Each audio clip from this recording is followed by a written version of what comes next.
फक्त दहशत हा फक्त विषय नसतो. ह्याच्यामध्ये कधी-कधी दहशत असते.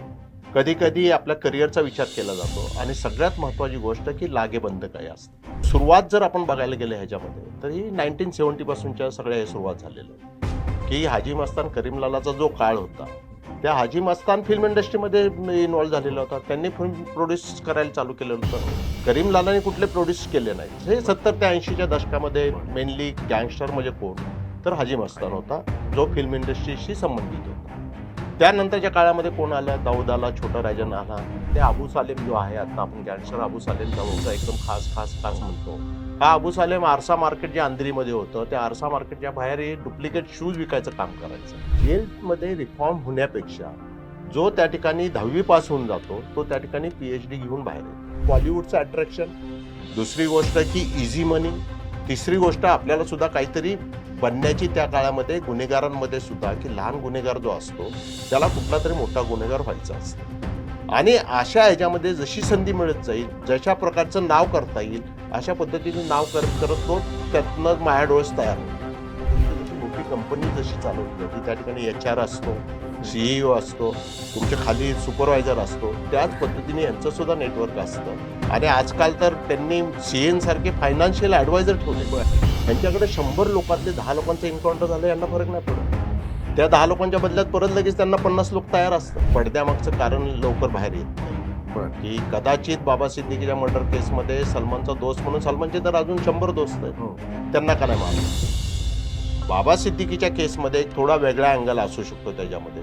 पॉलिटिकल पासून ते बिझनेस अँगलपर्यंत कुठलाही अँगल त्या ठिकाणी असू शकतो. आता बाबा सिद्दीकी तर मी ज्यावेळेस खार पोलीस स्टेशनला PSI म्हणून होतो, त्यावेळेस तो पहिला नगरसेवक तिथनं निवडून आलेला. आता त्यावेळेचा बाबा सिद्दीकी सगळ्यांना माहिती आहे आणि त्याच पुढे आज बाबा सिद्दीकी एवढा मोठा होत गेला, हे न बघवणारे पण लोक खूप आहेत. म्हणजे बॉलिवूडचा अँगलच असा आहे की त्याच्यामध्ये प्रत्येकाला इंटरेस्ट असतो, इन्क्लुडिंग पॉलिटिशियन्स, पोलीस, क्रिमिनल्स आणि बिझनेसवाले जे पैसे लावणारे निर्माते आहेत, फायनान्सर जे आहेत, त्यांना सगळ्यांना इंटरेस्ट असतो. कुठं त्या अंडरवर्ल्डची कुठल्या ना कुठल्या गँगशी संबंध आलेला असतो. जसं वल्लभ ठक्कर म्हणून खूप मोठे होते, जसं त्यांनी दारुगोळीने मदत घ्यायला सुरुवात केली, तसं दाऊदने त्यांचा मर्डर केला. नमस्कार. टॉप न्यूज मराठीमध्ये आपलं स्वागत. मी अरुण मेहत्रे आणि आपण पाहता टॉप न्यूज संवाद. मंडळी, अलीकडेच एक घटना घडली. मुंबईमध्ये बॉलिवूड स्टार किंवा चित्रपट दिग्दर्शक रोहित शेट्टी यांच्या घरावर हल्ला झाला, गोळीबार झाला. या घटनेनं सबंध बॉलिवूड हादरून गेलं आणि त्यानंतर अर्थातच पोलिसांची कारवाई झाली. कोण आरोपी होते, कोण संशयित गुन्हेगार आहेत, त्यांची नावं देखील समोर आली. पण हे सगळं घडत असताना अशा घटना ह्या का घडतात हा प्रश्न या निमित्ताने उभा राहतो. ही घटना पहिलीच नाही. याआधी देखील म्हणजे बॉलिवूड असू द्यात किंवा एकूणच देशभरामध्ये अशा प्रकारच्या घटना घडलेल्या आहेत. तर या बॉलिवूडचं आणि गँगस्टरचे नेमके काय संबंध आहेत? कशासाठी हे सगळं घडवलं जातं? या सगळ्या अनुषंगाने आपण आज बोलणार आहोत. माझ्यासोबत आहेत भानुप्रताप बर्गे सर, निवृत्त वरिष्ठ पोलीस अधिकारी आहेत. महत्त्वाचं म्हणजे की अशा गुन्ह्यांच्या तपासामध्ये किंवा कारवायांमध्ये सरांनी प्रत्यक्ष सहभाग घेतलेला आहे. सर ATSचे देखील अधिकारी राहिलेले आहेत आणि म्हणून या सगळ्या प्रकरणाशी संबंधित माहिती किंवा चर्चा करण्यासाठी म्हणून सरांना आपण आज स्टुडिओमध्ये बोलवलेलं आहे. सर, ज्याचा उल्लेख मी आत्ता केला की रोहित शेट्टीच्या घरावरती किंवा बाहेर गोळीबार झाला आणि जो इशारा द्यायचा होता तो या सगळ्या लोकांनी किंवा जे कोणी आरोपी आहेत, संशयित गुन्हेगार आहेत, संशयित आरोपी आहेत, त्यांनी दिला. ही घटना अशी पहिलीच नाही हो. याआधी देखील म्हणजे आपण बरोबर. मागे जर हो. गेलो तर अगदी राकेश रोशन, सलमान खान, शाहरुख खान इथपासून ते गुलशन कुमार इथपर्यंत ह्या Yes. सगळ्या गोष्टी हो, आहेत. हो. थोडंसं आपण भूतकाळात जाऊयात. थोड्या अशा घटनांची एक उजळणी करूयात आणि नंतर मग आपण त्या मागची काय कारण मीमांसा आहे यावरती बोलूयात. नाही, खरं तर मी सुरुवात करताना आपण पूर्वइतिहास जाण्यापूर्वी की आपण फक्त एक उल्लेख आत्ता केला की रोहित शर्माच्या घरावरती गोळीबार झाला. रोहित शेट्टीच्या रोहित शेट्टीच्या घरावरती गोळीबार झाला. परंतु आपल्यापैकी किंवा आपले जे दर्शक आहेत या ठिकाणचे, त्याच्यापैकी किती लोकांना माहीत आहे मला माहीत नाहीये. परंतु रोहित शेट्टीच्या बरोबरच अजून 5 सेलिब्रिटी बॉलिवूडमधील आहेत. त्यांना सुद्धा धमक्या आलेल्या आहेत. दुर्दैवाची गोष्ट अशी आहे की एक सुद्धा त्यातील बॉलिवूड जो सेलिब्रिटी आहे हं. तो पोलिसांकडे तक्रार देण्यासाठी अद्यापपर्यंत आलेला नाही. बरं. परंतु पोलिसांनी जे आता हे फायरिंग घरावरती झाल्यानंतर जे इन्व्हेस्टिगेशन केलं त्याच्यामध्ये कॉल रेकॉर्डिंग सहित काही गोष्टी आलेल्या आहेत. म्हणजे की आता अरुण मित्र माझा इंटरव्ह्यू घेत आहेत, मी हे डिनाईज करू शकत नाही का, तर आपण लाईव्ह आहे किंवा आपण रेकॉर्डिंग करतोय त्याचं, किंवा तुमचा कॉल कुठंतरी इंटरसेप्ट झालेला आहे किंवा कुठंतरी कॉलमध्ये आलेलं आहे की अरुण मित्रेंना धमकी आलेली आहे, माझ्या कॉल ह्याच्यामध्ये आहे, अरुण मित्रे डिनाय करू शकत नाही. परंतु अद्यापपर्यंत ह्या 5ही लोकांनी, इव्हन रोहित शेट्टीने सुद्धा सांगितलं की मला कुठलीही धमकीचा कॉल याच्यापूर्वी आलेला नाही. आता पोलिसांनी सुमोठा ऍक्शन कुठे घ्यायची, आणि सुमोठा ऍक्शन जर पोलिसांनी घेतल्या ह्या केसमध्ये की 4 अजून सेलिब्रिटींची नावं त्या ठिकाणी डिस्क्लोज होणार. त्यानंतर दुसरी गोष्ट अशी की कोर्टात आम्ही चार्जशीट टाकणार, तपास करणार, आरोपी अरेस्ट करणार, आरोपी कबूल करणार की मी ह्या 4 लोकांना धमकी दिलेली आहे. परंतु ती केस ज्यावेळेस तो ज्याला धमकी आलेली आहे तोच म्हणतो मला धमकी आलेली नाही, तर ती केस कशी स्टँड होणार, पहिली गोष्ट. म्हणजे की ह्या केसच्या पार्श्वभूमीवरती मला नम्रपणे हे सांगू इच्छितो मी की ज्यांनी धमक्या आलेल्या आहेत त्यांनी खरं तर पोलीस तक्रार हे त्वरित देणं आवश्यक आहे. म्हणजे त्याच्यामध्ये सुद्धा वेळ न घालवता. नॉर्मली काय होतं की कुणाचा तरी गायडन्स घेतला जातो, कोणतरी पोलीस ऑफिसर सांगतं किंवा तुझ्या करिअरवरती त्याच्यामध्ये प्रॉब्लेम येईल म्हणून तू पोलीस कंप्लेंट करू नको, किंवा गँगस्टर अजून तुझ्या मागे लागतील म्हणून कंप्लेंट करू नको, आणि इथंच लोक फसतात. आता आपण पूर्व इतिहासामध्ये जाताना मी तुम्हाला ही काय आजची गोष्ट नाहीये. पण ती दहशत म्हणजे Bollywood- आता पुढे आता म्हणजे आपण विषय निघाला म्हणून म्हणजे बरोबर. पूर्वीच्याकडे आपण जाणारच आहोत, पण म्हणजे एका अर्थाने दहशत असते, भीती असते. मला तो भाग महत्वाचा आहे. चला दहशत आज- आता ह्याच्यामध्ये कसं आहे की फक्त दहशत हा फक्त विषय नसतो. ह्याच्यामध्ये कधी कधी दहशत असते, कधी कधी आपल्या करिअरचा विचार केला जातो, आणि सगळ्यात महत्वाची गोष्ट की लागेबंद काय असते, की आपण या त्या गोष्टीकडे येऊ. पूर्वीच्या कुठल्या ऍक्ट्रेसेसचे, हो. कुठल्या ऍक्टरचे कुणाशी कसे संबंध होते आपल्याला माहिती आहे, किंवा आपण त्याच्यामध्ये आता ओघाने आपण चर्चा करणारच आहोत, त्याच्यामध्ये हो. येईलच. परंतु सुरुवात जर आपण बघायला गेले ह्याच्यामध्ये, तर ही 1970 पासूनच्या सगळ्या हे सुरुवात झालेल्या आहेत.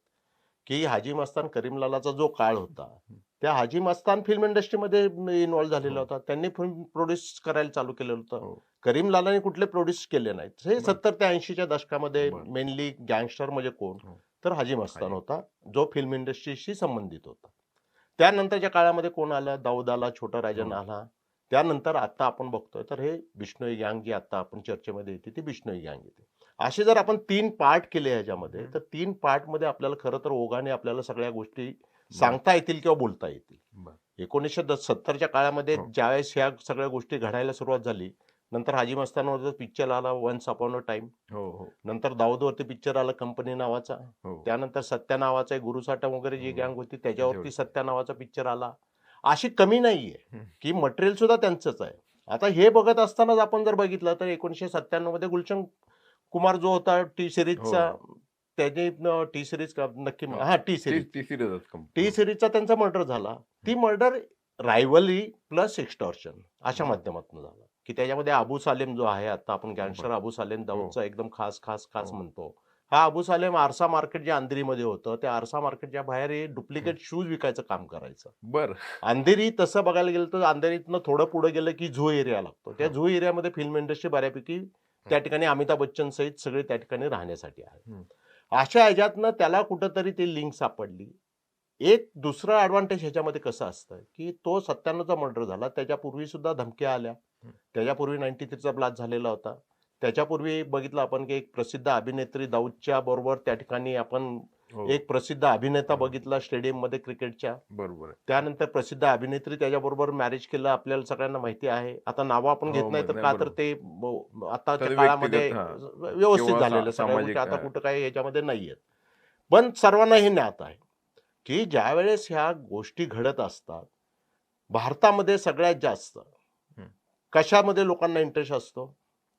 सिनेमा. एक सिनेमा, त्यातल्या त्यात बॉलिवूड सिनेमा हो. असेल किंवा टॉलिवूड असेल, तामिळनाडूमध्ये साऊथ मधले हो. साऊथचे मूवी असतील किंवा वेस्ट बंगालमधले कलकत्त्याचे मूवीज असतील, बंगाली मूवी.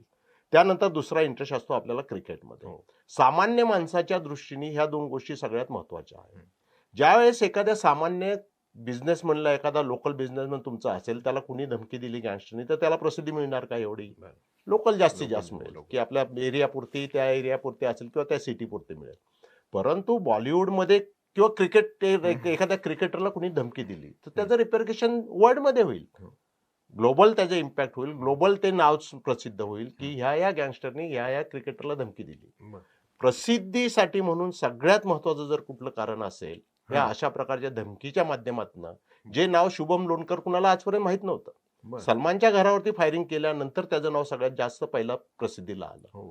आज सगळ्यांना फक्त महाराष्ट्रातच नाही, महाराष्ट्रातला अकोल्याचा मुलगा तो एक मराठी मुलगा अकोल्याचा इथे पुण्यात पोट भरण्यासाठी म्हणून आला आणि बिश्नोई गँगच्या संपर्कात गेला आणि तो आणि तो कशात तर सलमानच्या फायरिंग मध्ये आला, रोहित शेट्टीच्या फायरिंग मध्ये आला आणि कबूल करतो तो मेल करतो, तो पोस्ट लिहितोय तो छानपैकी, म्हणजे काय जय बजरंग वगैरे आणि राम राम आणि मग आम्ही जय बजरंग बली राम राम नाव घेऊन तो त्या पद्धतीने सांगतो की कुणी त्याची 4 जोडीदारांची नाव पण दिलेत त्यांनी की आम्ही रिस्पॉन्सिबिलिटी घेतो म्हणून. आणि ही गोळी आता आज इथे भिंतीवरती झाडली, पुढची गोळी त्याच्या बेडरूम मध्ये त्याच्या छातीवरती असेल असं पुढे तो पोस्ट. आता सत्यामधलाच डायलॉग आहे.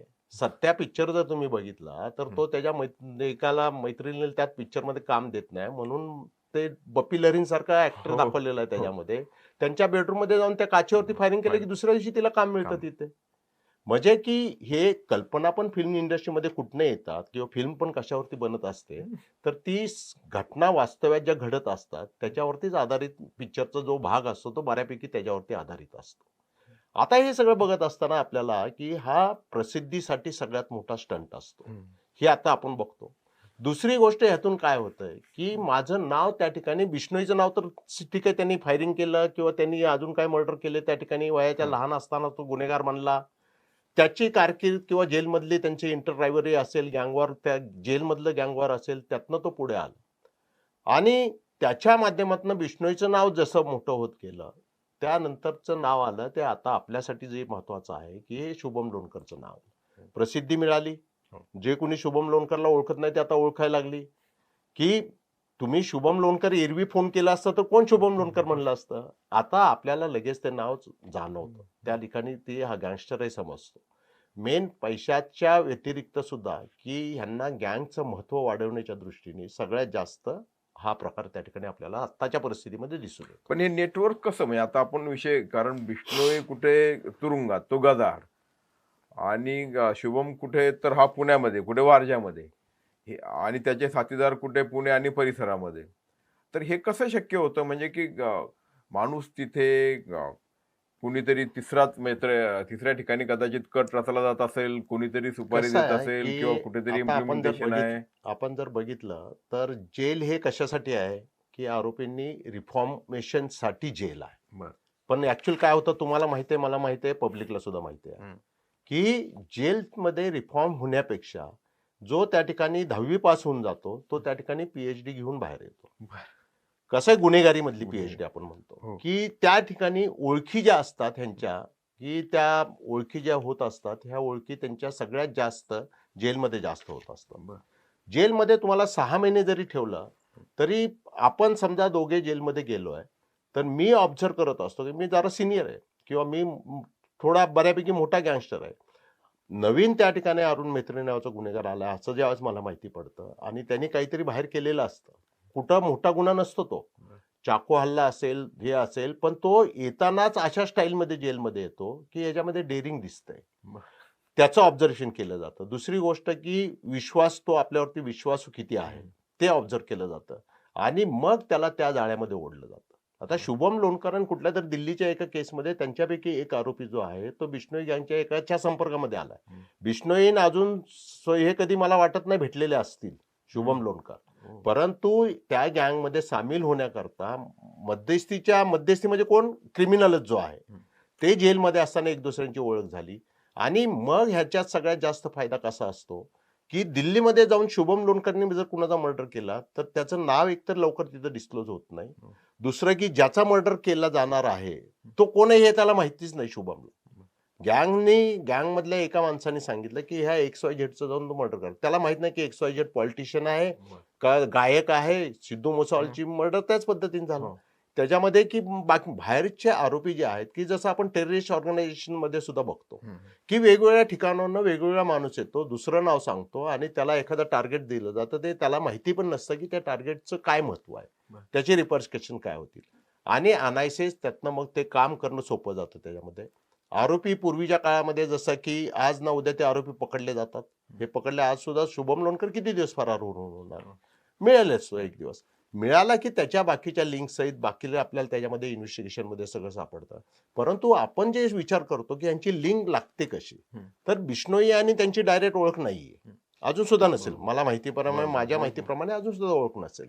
परंतु मध्यम थ्रू अँड थ्रू अशा ओळखी होत जातात. मग शुभमकडे काहीतरी 10 लोक इथले आहेतच ओळखीचे, जे आता 4 मुलं पकडली गेलेले आहेत त्याच्यामध्ये, ते पण महाराष्ट्रीयन मुलं आहेत त्याच्यामध्ये पकडलेले सगळे. ही अशा पद्धतीचं ज्यावेळेस हे नेटवर्किंग तयार होत असतं आणि एक तर बॉलिवूडचं अट्रॅक्शन, दुसरी गोष्ट की इझी मनी, तिसरी गोष्ट आपल्याला सुद्धा काहीतरी बनण्याची त्या काळामध्ये गुन्हेगारांमध्ये सुद्धा, की लहान गुन्हेगार जो असतो त्याला कुठला तरी मोठा गुन्हेगार व्हायचा असतं. आणि अशा ह्याच्यामध्ये जशी संधी मिळत जाईल, जशा प्रकारचं नाव करता येईल, अशा पद्धतीचं नाव करत करत तो त्यातनं मायाडोळस तयार होतो. एका दिवशी मायाडोळस तयार होत नाही. मायाडोळस तयार व्हायला त्याच्या अगोदरचे गुन्हे लागतात, मग नंतरची संगत लागते, मग त्याला गायडन्स लागतो, फायनान्स लागतो, आर्म्स अँड अम्युनिशन मिळवावं लागतात. आणि ही जी संघटित गुन्हेगारी आपण म्हणतो, माफिया स्टाईल जी गुन्हेगारी असती, त्याच्यातून हे सगळं ओघाने त्यांना प्राप्त. जसं की बाबा सिद्दीकीच्या मर्डर केसमध्ये वेपन जे आणले गेले, वेगवेगळ्या माणसांनी वेपन आणले, वेपन हँडओव्हर केले वेगळ्या माणसांनी, आणि मग फायरिंग वेगळ्या माणसांनी केलं. वेपन चांगल्या पद्धतीने आलं एकदम, की सोपेस्टिकेटेड वेपन आले, आपले गावठी कट्टे नव्हते त्याच्यामध्ये. अशा पद्धतीचं हे सिंडिकेट जे चालवलं जातं, की तुमची जशी मोठी कंपनी जशी चालवली जाते, त्या ठिकाणी HR असतो, CEO असतो, तुमच्या खाली सुपरवायझर असतो, त्याच पद्धतीने यांचं सुद्धा नेटवर्क असतं. आणि आजकाल तर त्यांनी CN सारखे फायनान्शियल ऍडवायझर ठेवले, की म्हणजे असं नाही की आपण समजतो तेवढं ती गोष्ट चालवणं पण सोपं नाही. अशा पद्धतीने हे वाढत वाढत जातं आणि मग त्यातनं मग ही लिंक लागत जाते आणि मग त्यातनं हा शूटर वेगळे असतात, प्लॅन करणारा वेगळा असतो, टार्गेट ठरवणारा वेगळा असतो आणि मग त्याची पब्लिसिटी कशी होईल ह्यासाठी सुद्धा एजन्सीज आहेत. कारण त्यातून ग्लॅमर प्राप्त होतं, त्यातून तुमचं वर्चस्व दहशत दिसून वाढते. येतो, दहशत वाढते. नाव सगळ्यांपर्यंत पोहोचवतं. आणि तिसरी गोष्ट की पोलीस जास्तीत जास्त काय करणार आहेत, एन्काउंटर करतील. ह्यांच्याकडे 100 लोकातले 10 लोकांचं एन्काउंटर झालं, यांना फरक नाही पडत. त्या 10 लोकांच्या बदल्यात परत लगेच त्यांना 50 लोक तयार असतात. म्हणून पोलिसांच्या अगेन्स्ट कधी हे जात नाहीत अशा केसेसमध्ये. कुठलाही गँगस्टर जर बघितलं तुम्ही, फार रेअरली अशा एखाद दुसरी केस दिसेल तुम्हाला, की ज्यातनं पोलिसांच्या अगेन्स्टमध्ये क्रिमिनल म्हणजे गँगस्टर जे केलेले, टेररिस्ट एक वेळ जातील, पण गँगस्टर नक्षलीच जातील. परंतु गँगस्टर कधीही पोलिसांच्या अगेन्स्ट का जात नाही, की त्यांना ढिगाणी लोक मिळत असतात आणि त्याच्यामुळे त्यांना पोलिसांची वैयक्तिक ते काहीच त्याच्यामध्ये दुश्मनी ठेवत नाही. पण आता हे झालं त्यांचं नेटवर्क, त्यांचं नेक्सस किंवा त्यांचं बरोबर. सिंडिकेट याच्याबद्दल. पण टार्गेटच्या संदर्भात म्हणजे आता टार्गेट तुम्ही ज्याचं नाव हो. घेतलं तर सिद्धू मुसेवाला, मुसेवाला.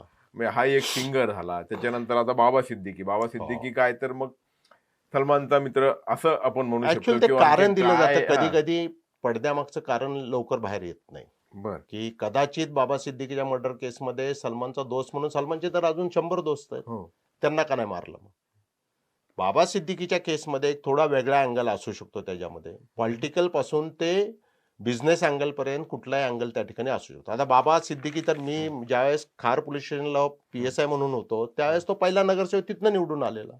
आता त्यावेळेचा बाबा सिद्दीकी सगळ्यांना माहिती आहे. हो. आणि त्याच पुढे आज बाबा सिद्दीकी एवढा मोठा होत गेला, हे न बघवणारे पण लोक खूप आहेत. मग तो कसा मोठा होत गेला, त्याच्या बिझनेस रायव्हली काय होत्या का, काय त्याच्या मुलांनीच काहीतरी ऑब्जेक्शन घेतलेले आहेत, काहीतरी शंका त्याच्यामध्ये घेतलेल्या आहेत. अशा पद्धतीचे जे असतं टार्गेट आणि जे आता रिअल रिझन आहे. आता रोहित शेट्टीच्या घरी गोळीबार झाला आपण सांगतो. रोहित शेट्टी आत्ताच आपले राकेश मारिया साहेब जे होते त्यांच्यावरती पुस्तकावरती एक मूव्ही काढतोय. त्या मूव्हीवरनं सुद्धा काही असू शकतं. त्याला तो जर म्हणतो धमकीचा कॉल आलेला नाहीये, तर मग त्याच्यामध्ये ग्लोरिफिकेशन आमच्या गँगस्टरच्या विरुद्ध जास्त काय तू करू नकोस, किंवा गँगस्टरच्या विरुद्ध तू काही जास्त हे त्याच्यामध्ये आम्हाला निगेटिव्ह दाखवायचा प्रयत्न करू, असा काही अँगल असू शकतो. म्हणजे हे तपासामध्ये बाहेर येईल. हा मी माझा अंदाज सांगितला, की जसं बाबा सिद्दीकीच्या ह्याच्यामध्ये की वेगळं कारण असू शकतं, तसंच ह्या केसमध्ये सुद्धा वेगळं कारण आहे. पण गुलशन गुरुमार सारख्या केसेस होत्या, किंवा एक प्रसिद्ध माधुरी दीक्षितला घेऊन पिक्चर काढणारा एक प्रसिद्ध डायमंड व्यापारी होता. तो डायमंड व्यापारी नंतर मोका केसमध्ये आतमध्ये गेला. आणि त्याच्यामध्ये टॉपच्या स्टारनी सगळ्यांनी काम केलं, इन्क्लुडिंग शाहरुख खान आहे, सलमान खान आहे त्या पिक्चरमध्ये. बरोबर आहे. ज्यावेळेस ह्या अशा पद्धतीच्या कुठेतरी त्यांचे लागेबंध तयार होतात, हम्म. म्हणजे की बॉलिवूडचं आणि ह्याचं, की जसं मी सांगितलं हाजी मस्तानपासून चालत आलं, नंतर हम्म. दाऊदच्या काळामध्ये चालत आलं. अबू सालेमने त्याचा सगळ्यात जास्त फायदा घेतला. अबू सालेम फेमस का झाला? हम्म. नाहीतर आझमगडवरनं आलेला एक नव्हता. मुलगा तो छोटा क्रिमिनल होता, तो काय एवढा फेमस होण्याचं कारणच नव्हतं. कारण हे झालं की जसे त्यांनी थ्रेट्स बॉलिवूडला द्यायला सुरुवात केली तसं त्याला पैसे मिळत गेले, त्यातून त्याचं नाव होत गेलं आणि मग मुलं मिळणं खूप अवघड नसतं. मी अबू सालेमसाठी काम करू म्हणून सांगणारा मोहम्मदवाडीतला एखादा मुलगा असू शकतो, हो. की त्या ठिकाणी फायरिंग झालेलं. आपल्याला रवी पुजारीचं नाव जसं झालं, रवी पुजारीची गँगचे पोरं म्हणून इथनं त्यांनी केलं. खरे काही वेळेस होते, काही वेळेस खोटं नाव वापरलं गेलं. म्हणजे बॉलिवूडचा अँगलच असा आहे की त्याच्यामध्ये प्रत्येकाला इंटरेस्ट असतो, इन्क्लुडिंग पॉलिटिशियन्स, पोलीस, क्रिमिनल्स आणि बिझनेसवाले, जे पैसे लावणारे निर्माते आहेत, फायनान्सर जे आहेत, त्यांना सगळ्यांना इंटरेस्ट असतो.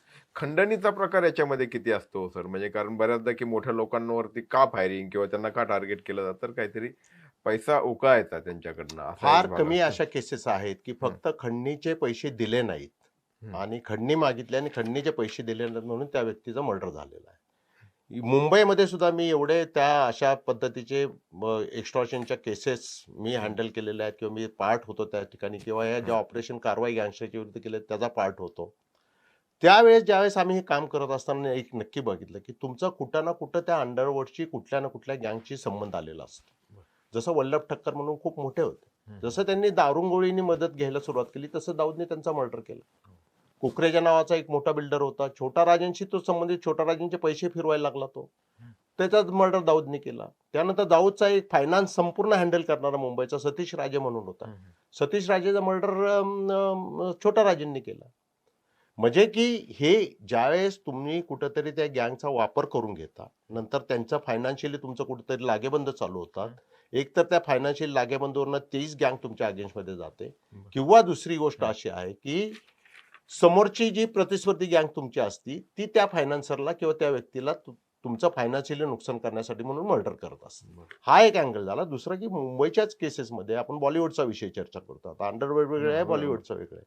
बॉलिवूडच्या ह्याच्यामधले कित्येक निर्माते जे होते ते माझ्या माहितीमध्ये आज सुद्धा आहेत की ज्यांनी गँगस्टरचे पैसे त्या ठिकाणी पिक्चरमध्ये लावून पिक्चर काढलेले. खूप म्हणजे खूप फेमस पिक्चर, मी माधुरी दीक्षितचा दुसरा एक मूवी ज्याच्यामध्ये की त्यांनी नाव पण मी आता पिक्चरचं सांगणार नाही का, तर तो निर्माता सुद्धा माहितीच आहे मला. तर नदीम रिझवी गेला होता ना आज 6 महिने काहीतरी नदीम आत रिझवी होता आतमध्ये आणि तो गेला. चोरी चोरी छुपके चोरी- छुपकेच्या त्या केसमध्ये निमित्ताने. तो भरत शाह डायमंड हो. व्यापारी जो होता तो त्याच केसमध्ये आतमध्ये गेला. परंतु अजून एक दुसरा होता की जो दाऊदचे स्मगलिंगच्या ऍक्टिव्हिटी सांभाळणारा जो फायनान्सर होता किंवा जी व्यक्ती होती, त्या व्यक्तीचा पैसा त्यांनी बॉलिवूडमध्ये सुपरहिट पिक्चर काढला त्यांनी आणि तो चालला. माधुरी दीक्षित त्याच्यामध्ये हिरोईन होत्या. आता ह्या असे ज्यावेळेस तुमचे लागेबंद चालू होतात, मग अबू सालेमला समजतं किंवा दाऊदच्या प्रतिस्पर्धी छोटा राजा नाही, त्याला माहिती आहे की यांनी पैसे इकडे लावलेले आहेत, दाऊदचा माणूस आहे. मग तिथनं ते एक्स्ट्रॅक्शन कॉल आले. मग बातमी काय आली की फिल्म उद्योगपतीला, फिल्म इंडस्ट्रीमध्ये निर्मात्याला गँगस्टरची धमकी आली. खरं कारण हे असं असतं त्याच्यामध्ये. हा एक अँगल झाला. दुसरं की काही वेळेस खरं आता अबू सालेम जे कॉल करायचे ते खरोखर एक्स्ट्रॅक्शनसाठी करायचं, त्याचं काय पडलेलं नव्हतं. एक तर पब्लिसिटी व्हायची आणि दुसरं त्याला मग पैसे मिळायला सुरुवात व्हायची. अशा ह्याच्यातनं इझी मनी बॉलिवूडमध्ये बऱ्यापैकी त्या काळामध्ये होतं. आता आपण म्हणू शकत नाही, आता त्यांच्यात पण खूप कॉम्पिटिशन झालेलं आहे. दुसरं ब्लॅक मनी. ब्लॅक मनी सगळ्यात जास्त कुठं असेल तर एकतर आपल्या कन्स्ट्रक्शन इंडस्ट्रीमध्ये एक तर तो आहे, किंवा दुसरा आहे तो बॉलिवूडमध्ये आहे. इझी मनी की जर मला की 5 कोटीची जर मला कुठनं काम मिळत असेल एखाद्या पिक्चरचं, तर मला कुठला 5 लाखाचा एखादा कॉल आला, सिरियस कॉल आहे हे माहिती पडतं ज्यावेळेस, त्यावेळेस कोण ना कोण मध्यस्थी येतं. ज्याला कॉल येतो तो काय करतो की मग कोणतरी दुसरा छोटा मोठा गँगस्टर किंवा कुठला तरी पॉलिटिशियन किंवा कोणी पोलिसवाला असेल किंवा एक्स पोलिसवाला असेल, असा त्याच्या ओळखीचा जो असतो त्याला कॉन्टॅक्ट करतो. तो म्हणतो जान देने यार, 5 अभी है ना तेरे पास में, तो 5 लाख में वो मांग रहा है ना 50 लाख, एक काम करता है अपन मैसेज देते उसको, 5 लाख लेके चुप बैठ जाए. 5 लाख दिले की त्याचं काम होतं. हा पण चुपचाप की जान दो, 5 लाख काय त्याला काय मोठी अमाऊंट नाहीये. 5 कोटीचा जो एक पिक्चर करत असतो त्याच्या दृष्टीने, अशा दृष्टीने मग ती सवय लागते. मग ती अबू सालेमला माहिती पडलं की आपल्याला 50 मागितले की एवढे मिळतात. नंतरच्या काळामध्ये तो 1 कोटी मागायला लागला. म्हणजे हे जे असतं हे थोडं बिझनेस टॅक्टिक प्रमाणेच हे सगळं सर्कल चालू असतं आणि मग त्यातनंच मग आपण बघितलं की मग ज्यांनी दिले नाहीत. आता गुलशन कुमारचा रायव्हली प्लस त्याच्यात दुसरा एक कॅसेटवाला जो होता त्याला त्याच्यामध्ये 25 लाख त्यांनी दिलेले होते. झू सेंटर हॉटेलमध्ये दिलेले होते. त्यांना त्याच्यामध्ये अरेस्ट केलेला होता. दुसरी गोष्ट दुगल म्हणून एक निर्माते होते. दुसरा मनीषा कोइरालाचा एक पीए होता. त्याचा मर्डर झालेला होता. नंतर 2024 मध्ये आता मागच्याच वर्षी आपण सलमान खानच्या घरावरती पण त्याच्यामध्ये अँगल वेगळा आहे. बिश्नोई फॅमिलीचं जे दैवत आहे ज्या राजस्थानमधलं ते कारण देऊन त्याच्यावरती ते फायरिंग झालं. सलमान खानला ते फायरिंग जे झालं ते एक्स्ट्रॉशनसाठी नाही आलेलं. म्हणजे तो पैसे द्यायला पण म्हणजे एखाद्या वेळेस तयार होईल परंतु त्यांना ते घ्यायचे नाही. न घेतल्यामुळे काय झालं अजून ही भीती वाढली. म्हणजे हे फक्त गँगस्टर्स बिश्नोई जे आहे लॉरेन्स बिश्नोई तो फक्त पैशासाठी काम करत नाही. तो आपल्या कम्युनिटी मग काही आहे की हिंदू डॉन झाले काही मुस्लिम डॉन झाले. म्हणजे अशा पद्धतीचं एक आपल्या भोवती एक वलय निर्माण करायचं ज्याच्याद्वारे लोकांमध्ये एक तर आपली चांगली इमेज पण तयार होईल.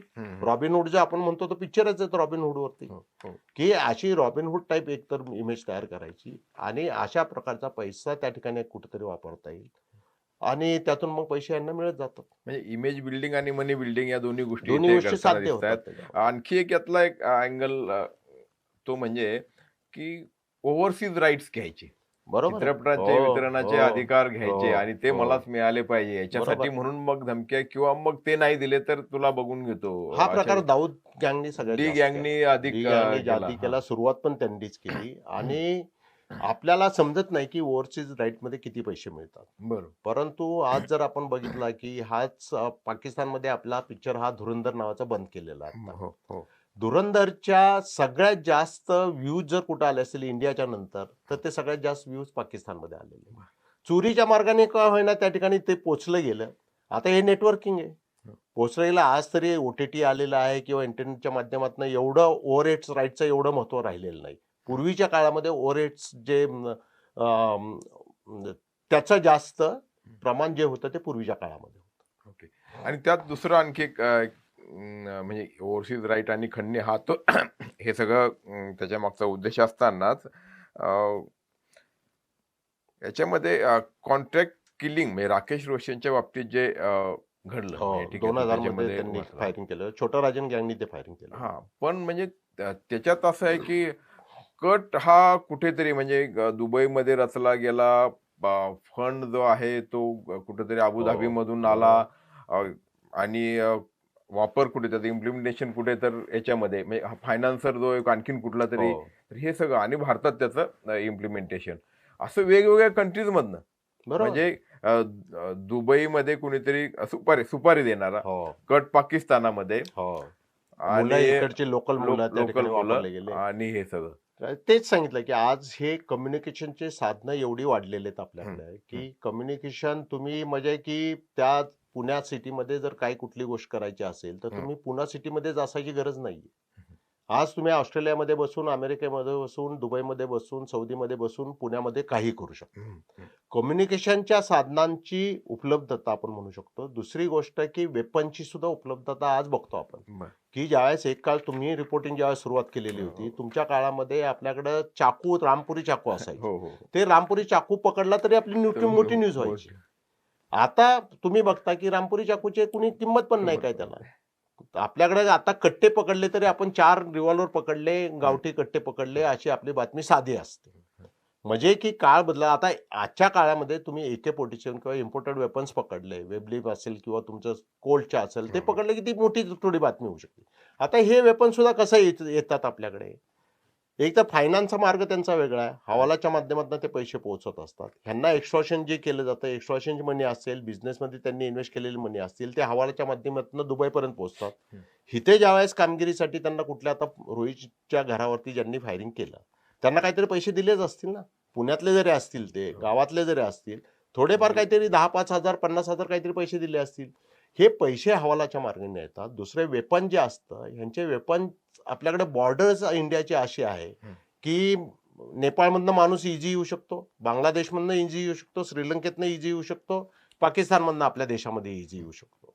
अशा माध्यमातून हे आपलं सीमा भौगोलिक रचनाच आपली अशी आहे की त्या माध्यमातून या गँगस्टरचे वेपन्स एकेकाळी म्हणजे आपल्याकडचीच केस आहे की बोरवणकर मॅडम असतानाची मुंबईमध्ये जे गोष्ट कंटेनरमध्ये वेपन छोटा राजेंनी पाठवलेले कित्येक वेपन म्हणजे AK-47 बाकी जवळजवळ 50 एक जे खूप हो. इझी नाहीये की इम्पोर्टेड वेपन्स एवढे आपल्याकडे येणं असे ते कंटेनरमध्ये पकडलेले होते.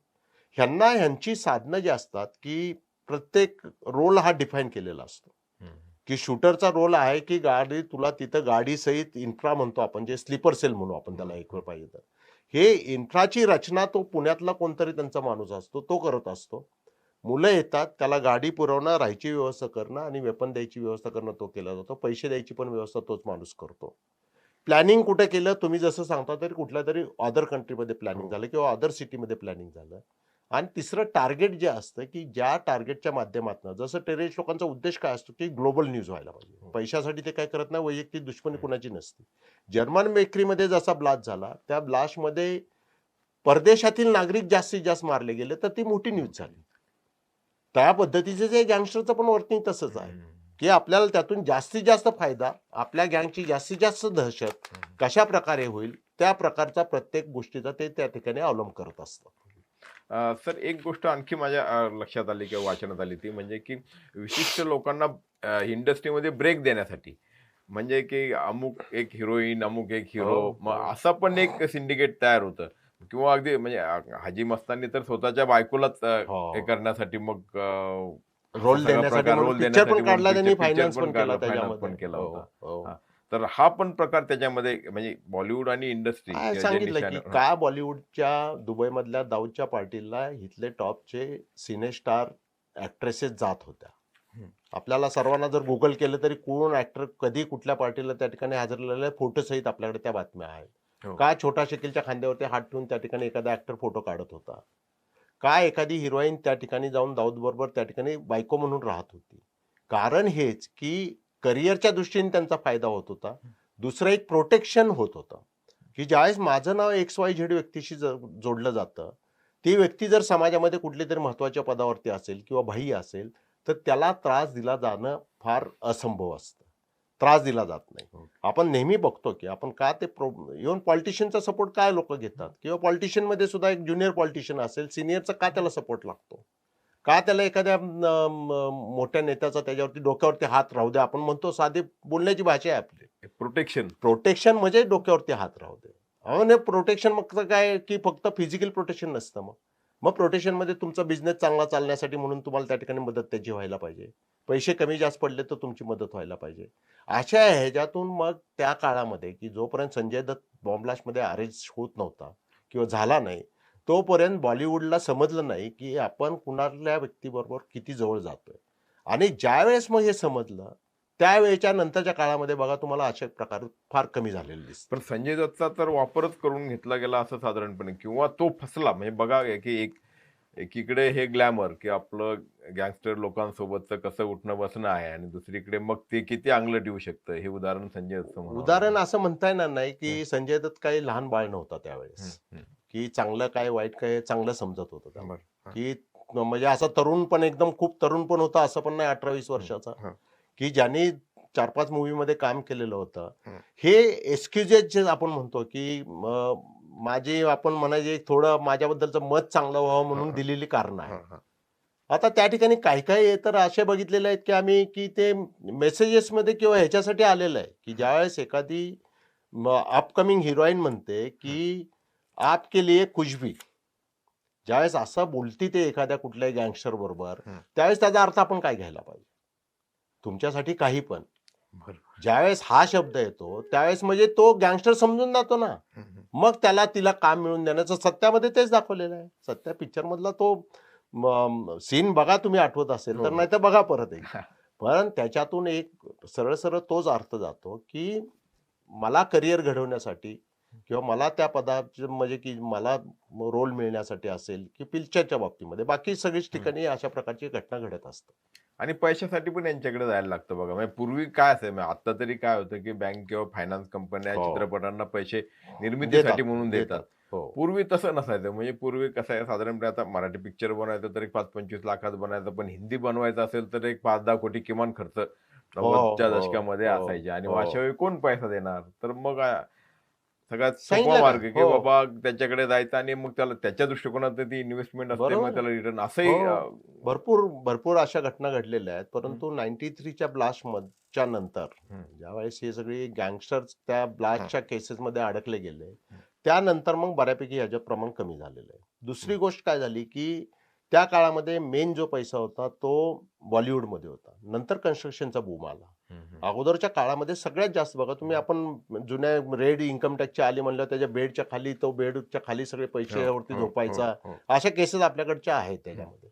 परंतु ज्यावेळेस एक कन्स्ट्रक्शन बूम आला हं, आणि मग त्यातून जास्त बॉलिवूडपेक्षा सुद्धा जास्त पैसे कुठं मिळायला लागले? ब्लॅक मनी जिरवला जाऊ लागला. हं, पैसे मिळवायचं साधन किंवा मिल खाली करणं असेल, त्या ठिकाणच्या चाळी खाली करणं असेल, हं. अशा ह्याच्यातनं ज्यावेळेस उत्पन्न वाढत गेलं, त्यावेळेस गँगस्टरची नजर बॉलिवूडच्या ऐवजी गेली ती ह्या बिल्डर लोकांच्या किंवा बरोबर. कन्स्ट्रक्शन बिझनेसवरती गेली.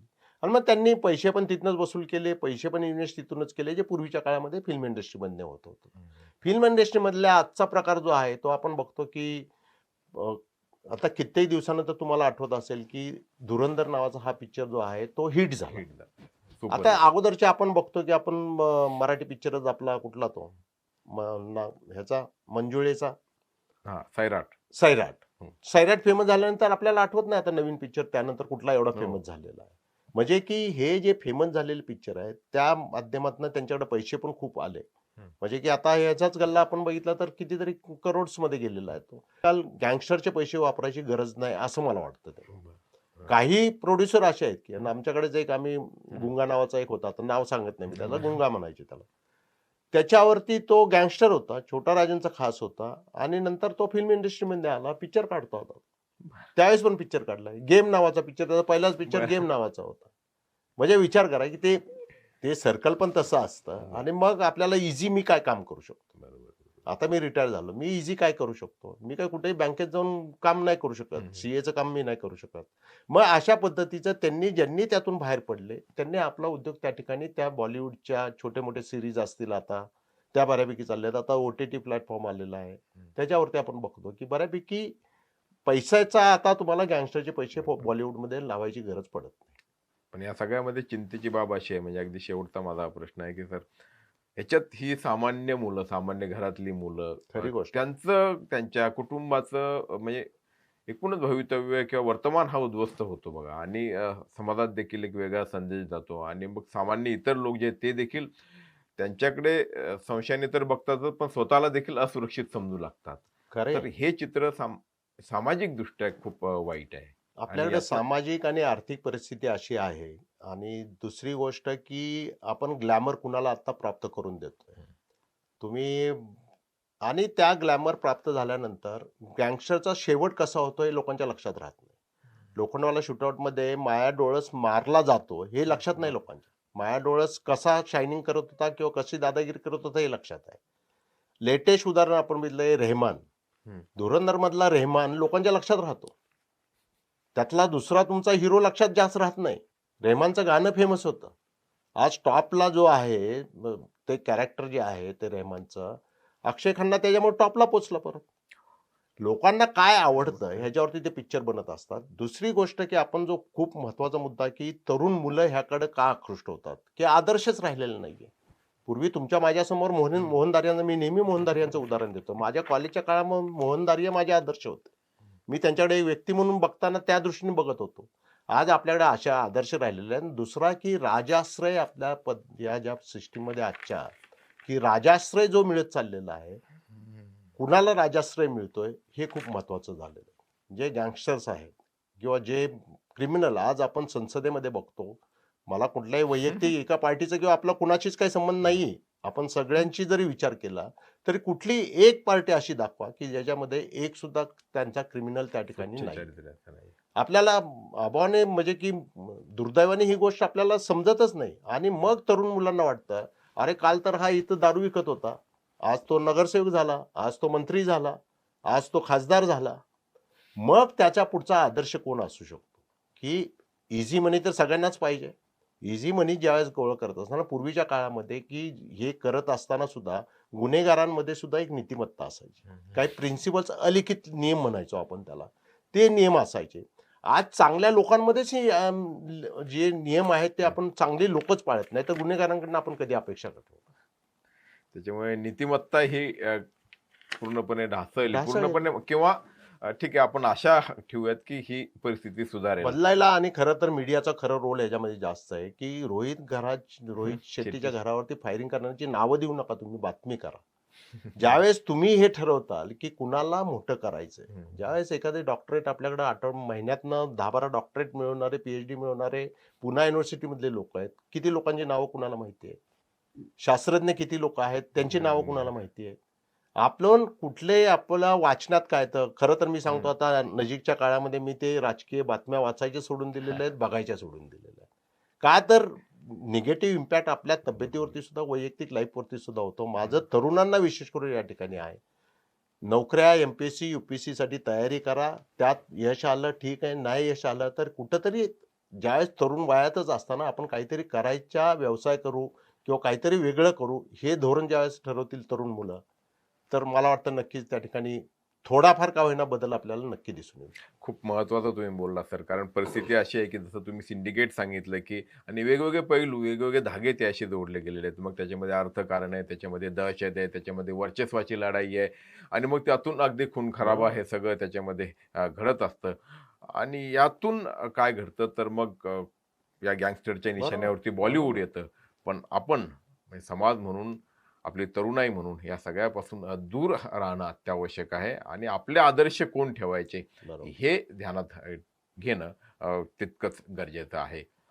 आज आपण इथे थांबूयात सर. आपण धन्यवाद. आमच्या स्टुडिओमध्ये आलात आणि मनमोकळ्या गप्पा मारल्या, पण त्या गप्पा मनोरंजन म्हणून नव्हत्या, तर निश्चितपणे काहीतरी समाजासाठी देणाऱ्या होत्या. खरं. आणि म्हणून आपले खरोखर धन्यवाद. पुन्हा एकदा मनपूर्वक आभार. थँक्यू.